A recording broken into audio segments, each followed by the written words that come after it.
again for taking the time to chat with me today. I'm really excited to get to know you more, and let's have a great spotlight session on you because you deserve it. Especially for what you do for this brand and for your brother. So let's get started on the first question. Tell us about your beginnings at RSD. My beginnings at RSD. So Roland and I worked for Performance Machine most of our lives. We, as kids were, he was in the shop, I was in the office. As it is with parents, right? My dad kind of took Roland under his wing and my mom took me under her wing. And we were looking at selling the business. But before that, I guess, Roland had started designing products for Performance Machine, but they were a little bit different than the product line that they were currently doing. And so they were a little edgier, they were black, they weren't chrome. So in probably 2003, 2004, they started marketing him as the designer. And it got the eye of some distribution. And so they said, hey, are you guys willing to distribute this product? And he went, oh, well, I'm a brand, I was a racer. So Roland Sands Design, he sketched, his name and created the name. So my mom and I talked, and so we went through all the corporation stuff and incorporated Roland Sands Design. And then in 2006, Direct Specialties picked up the product line. Performance Machine made it. And then it was kind of in-house at PM. It was an in-house brand. And then it just kind of started getting bigger. That's when the TV was happening. And so Roland was on the Biker Build-Off shows. So he started getting a little more notoriety. The product line started picking up about that time. And so we moved Roland Sands right next door to the PM building, Roland Sands Design, right? And then it all of a sudden had its own crew of people. And so I was really on the back end doing the books. Then my mom retired, and I had my first son, and I moved. After that, I was VP of Sales and Marketing at Performance Machine. So I moved over to Roland Sands full-time in 2009. Okay. And that's when Roland and I started working together even more on RSD, not just, because we were really both integrated in Performance Machine before that, kind of walking the line in between the two brands. So went full-time with RSD and doing, at that time, I think we only had 6 employees, so doing a little bit of it all. And then we moved out of the PM building in 2012, and we bought our first building in Los Alamitos. And that's when the brand really started taking off. We had a fully developed apparel line. We had a full schedule of custom motorcycle builds. We still had all of our hard parts lines. And so, yeah. Okay, so a really great history rooted with just strong family ties and developing to where you are now, which is great. So it leads me to my next question. And what is your ultimate goal and objective being the brand director at RSD? Because you've been doing this for a while, so you must have an ultimate goal in sight. That's funny, because Roland and I just the other day were like, what do we want to be when we grow up? It's the ultimate question, right? Yeah. We're not kids anymore. We are not kids anymore, but what do we want to do when we grow up? What do we want to do with the brand? Where do we want to take it?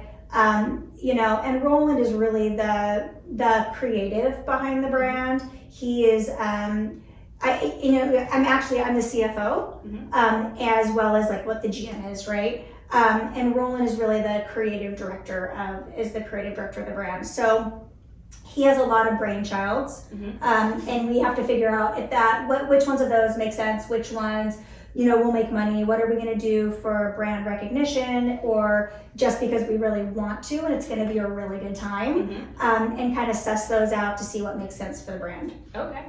So as for where do we want to take the brand in the future, I think, further cementing our apparel line, our technical riding gear is always going to be one of our larger goals, because we feel like there's a large market for that, and there's still a lot of products that we still want to design and develop. And then continuing on the hard parts path, that's really where we started the business and where the brand really was developed from. So to continue doing that, we had a couple of years slump to figure out manufacturing, and we've just got that in line. Launched a new product 3 months ago with a new look and feel for Harleys, but it also goes applications for Indians and BMWs and other bikes as well. So growing the new lines there, and then of course continuation of the event side of the business. Okay, that's great. And when we were chatting beforehand, we were just talking about that there's just so much versatility here with the brand, and you obviously come across a lot of just different people in the industry, many people. So tell me about what you love most about the motorcycle industry, because you're running into so many people. I love a lot of things about this industry. I mean, probably number one is it's a passion industry, right? So people are here because they want to be in it. They're a fan of motorcycles. It's what they find drives them. And so all of our staff here rides motorcycles, is into it on the weekends, whether they're out dirt biking with their kids, or they've got a side project in their garage, or they're just out, bar hopping on a Saturday. I think that's a really important component because they're into it, right? It's how they live their life, not just what their job is. Yes, yeah. And I think that, there's a historical part of that, or a heritage part of that with Roland and I, in which our parents founded, a large motorcycle aftermarket company, but it was also what they kind of did on the weekends. I mean, if I look at all of our family pictures, there's motorcycles in every picture. And again, whether it's we're riding dirt bikes in Glamis, or I'm on the back of my dad's street bike, or, back in the 50s and 60s on his chopper, right? It's just kind of as how we've always grown up. And it's what we grew up in outside of just business, but also our life. And so being able to continue and have that family connection through and through, it makes it very natural. Yes, I really like that, because I can definitely align with that. Coming from a motorcycle family as well, and growing up around motorcycles, which you have done your whole life, as mentioned. And in saying that, growing up around motorcycles and working with your family at Performance Machine, what is the best advice you got from your family to succeed in business? Probably so much. I know, it's like, it's funny because I still talk, I mean, I live a mile, not even a mile, a half a mile from my parents. And I mean, I was with them last night. I talk to them about business all the time. My mom was a full-time mom and a full-time business owner. So she worked full-time, but I never, and Roland and I have talked, I never felt like my mom wasn't there for us. And so it's really nice to be able to have that type of person that I can call when I'm like, oh my God, Mom, I'm so overwhelmed. There's so much going on in business, but yet I'm a mom and I have so much to do here and there, right? So, I think the biggest with our family motto is work hard, play hard. And so that's one of the key things that both of our parents taught us, which is, yes, we have this business and it can fully encompass our lives, right? It's very capable to fully encompass every waking moment. However, my parents always instilled playing. And so we, would take off on the weekends, and we would, whether we were riding dirt bikes in Glamis, or like I said, or like we were snow skiing in Mammoth, or going out on a ski boat and going water skiing, there's always an element of play. Right. And so I think that they ingrained kind of that work ethic side of things into both Roland and I, but yet still being able to balance out your life and going and having fun too.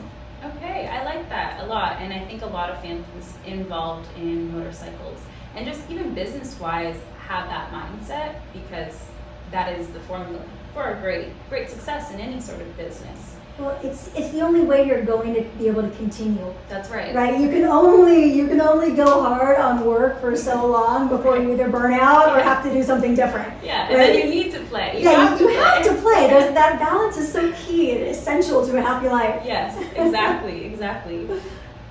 So working with a renowned brand, what's the most important step to getting a branding in the mainstream, which you've done with RSD? It's renowned, everyone knows it. So what are the elements that really get you there that you could share with someone? Let me think about that. You know, I think in this day and age, it's a lot about content, right? So in order to be seen by people, you have to have different sorts of content coming in, but also having the product or something to sell to back that content up with. Right.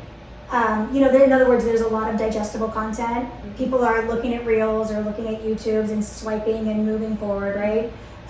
But being able to offer them something new or different, or being able to go past the swipe or past the Reel viewing to, you know, put something in their hands, and whether that's a jacket, whether that is a grip for their motorcycle or an experience at one of our events. It solidifies the brand in really in all different genres of motorcycling. Right. So, in essence, putting it out as much as possible in any avenue. I mean, that's kind of how we do it. Yeah. And I don't know if that's the right mix or not. It's working. We have our hands in so many different pots, and we, you know, whether it's a race series or whether it's product development, both from apparel or motorcycle accessory side, and then you have the events, and then we do filming. It's like, you know, and maybe that's how we also keep ourselves from getting bored. We have always just have new things that we're doing, and fortunately, it just creates a lot of content, and it allows us to put our brand out there in a lot of different ways. Yes, okay, and I say this all the time. Variety really is the spice of life. Makes things interesting, and it's evident you guys are doing that, and it's working with your brand and putting it in the mainstream. So with that, what are some cool things you are working on at RSD that people would want to know about? Let's see. I mean, we're wrapping up the year, right? And so we are asking ourselves those questions of what is next year going to look like. I think a big part of that is going to be the continuation of the road race program with Super Hooligan. Okay.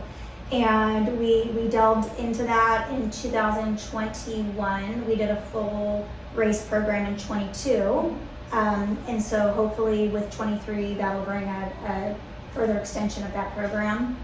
And then King of Bagger Racing as well. So racing a bagger in that with Moto America is a big component of the year. We'll look at doing another Moto Beach as well to see what that looks like. Just coming off of the Moto Beach with Red Bull Straight Rhythm was an insane experience with sold out crowds, but it was a really positive feeling, positive response that we've gotten from everybody. And so hopefully we can do something like that again in 23. That would be awesome. That all sounds great.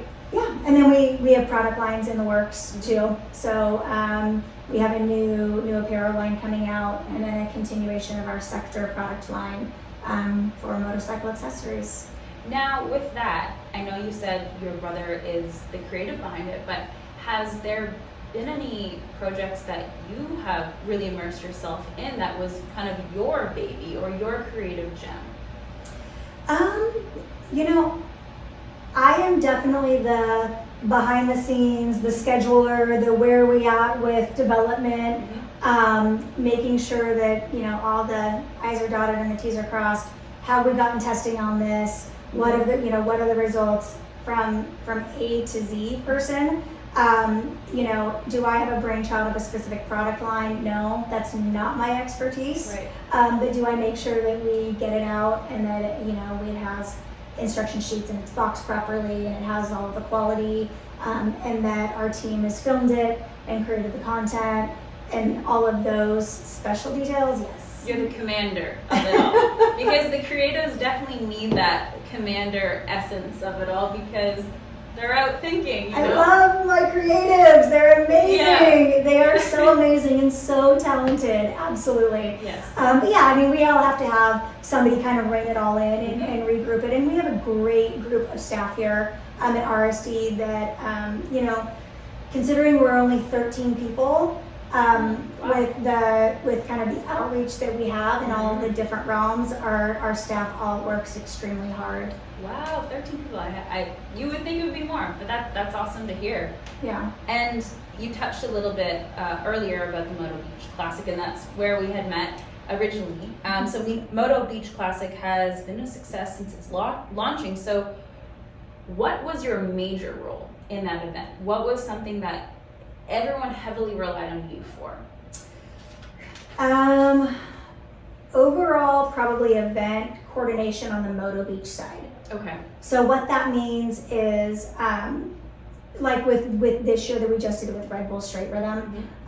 So you have the main state beach relationships that we introduced Red Bull to the state beach and kind of had those collaborative efforts on, okay, does this work? You know, what date we normally do Moto Beach on this date? Can we share this date with Red Bull? And then, so literally from the early collaborations to all the way through, you know, what does the media and the marketing look like for the event? To, okay, let's get vendors, you know, registered, loaded in, 85 different vendors, to where are they going to be placed, meaning like me and a right-hand girl placing the flags in the sand and doing all the physical measurements the 3 days before. A lot of commanding to like, okay, now let's go create a vendor map, and to where's your insurance certificate, right? To wait a minute, oh my God, there's an opening here and everyone's flowing into the closed pits. Let's be security guard for a minute. Let's reroute the bicycle rack, right? To just all the minor little things. In an event like that, it is really all hands in at that point.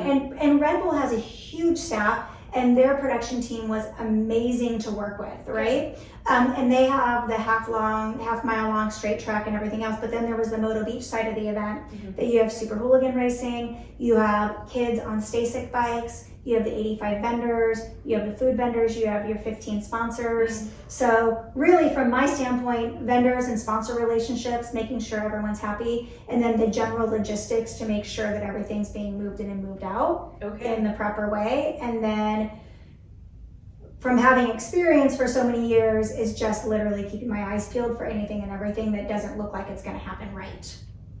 So a lot of hats. A lot of hats. Yeah. A lot of stressful hats at that. Which is why I sleep for like 3 days afterwards. Yeah, because I would hope it's, so. You know, it's a lot. One of my guys said, you know, we'd like do like a feedback download, right, with all of our team. Like, okay, what do we need to do different for next year? Everyone sends a summary email. We make notes, put it in for like next year's, you know, to kind of go over it and stuff. And one of my guys was like, next year, what I want to see is you and Roland sitting on top of the motorhome with walkie-talkies, telling our very large staff what needs to happen. Yeah, right. I feel like the brief on that is definitely necessary, and just be on top of it all. Oversee. To have a better oversee of We'll see if that happens one day. Yeah. One day we might get there. Be on the throne, literally, We'll to get yourself away from the madness. Well, and normally most Moto Beaches I stop and I like take it in and I watch the racing, and I'm like helping run the kids race because it's one of my favorites. You have like 4 and 5 year olds on little e-bikes on this big dirt track, and it's so much fun. And this year was so big that like none of that like small, I never stopped to smell the roses, if that makes sense. So that will be a goal for next year. Okay. Even if it is another large production, to like make myself stop and be able to enjoy it. Right. Because I think that's a really important part of like putting so much time and energy into it, is being able to like stop and go like, okay, we did this. Yeah, we did, and to really appreciate it. And I think doing so many of these, you're eventually everything's going to be figured out down the road of what needs to happen, and that's all about. Every one of them is a learning cycle. We just have to be able to repeat one in the same way because we change it every year. Yeah, right. But that's not a bad thing. I mean, it keeps it fresh. That's right. It absolutely keeps it fresh, and that's at the end of the day. I mean, when we created events when Roland said, you know, I want to put a flat track race on the beach, you know, I'm like, you're crazy. There's like no way that's going to happen. Gotta love those creatives. Right? Like, I mean, it's amazing. And it's amazing that he was like, no, really, I want to do this. And then lo and behold, figured out how to do it. And the next thing I know, we're literally throwing a flat track on the sand, right? It was all about bringing motorcyclists to new people. Meaning most motorcycle events happen way out in places that are not heavily populated, right? Because they're motorcycles, they're loud, building any kind of track is a pain in the butt to do anyways. It's expensive to be able to do, so it's easy to build a track in Pomona. Or, Sturgis has always happened, so it's, they have the infrastructure built over the 70 years it's been there, right? But Roland's concept was let's bring it to the people instead of the people going to motorcycling. I like that, and yeah, nobody does it on the beach, and that's so cool. And I had mentioned to you previously, I live in Huntington, and just driving down the PCH when the track was being built, it was just kind of a double look. It's like, wow, there's a motocross track being built. Happening right now. Awesome. This is so cool. So you had mentioned before, your family is so deep rooted in motorcycles, and there's a long heritage with that. So tell me about what you're riding these days, and talk about your start with motorcycles. That's the one question I was like, oh my gosh, she's gonna ask what I'm riding. And right now I'm like jumping on my husband's Malibu e-bike or riding my son's like mini bike in our alley. Hey, or it is I'm a mom full-time to two boys, 9 and 13, that are in all the sports activities. Right. I work full-time here. To say that life is busy is an understatement with two older kids. And so I'm not on the street anymore. Okay. I haven't been for about, I think the last time I rode, I was on a Harley. It was a Sportster. It was about 2.5, 3 years ago. Okay. But I've been dirt biking since. Okay. And like I said, I jump on e-bikes and my kids mini moto and things like that. Fun. But I need to get back on the street. It's been too long. I do absolutely love it. That's how you can decompress even more from Moto Beach. Yes. Just let Go the throttle roll. Ride. Yeah. Absolutely. That's awesome. And to end off, are there any words of advice you would give to anybody wanting to just kickstart themselves into the motorcycle industry in any facet? Just one great piece of advice you would want to give them. I would say get involved in the industry, right? A great way to do that is through motorcycle clubs and rides. So we do a lot of social clubs that they go for a ride for the day, and then they'll meet here at the shop, and then they sit and talk for an hour or two. If you're new to motorcycling, that is probably the number one easiest way to meet other motorcyclists that are like-minded. And there are a ton of them, especially in the California area, but I know that there's branches kind of growing everywhere. That's probably the number one way to really get to know people with like-minded. Okay, I like that. So network as much as possible. Absolutely. That's great. Yeah. Well, thank you so much for sitting down and chatting with me. It was really great getting to know you more and the brand, and you're doing a really great job here. Thank you. And I think a lot of people can really agree that this is something wonderful, and you guys are adding such a wonderful element to the motorcycle industry, and keep up the great work. Thank you so much, Olivia. I appreciate it so much. Thank you.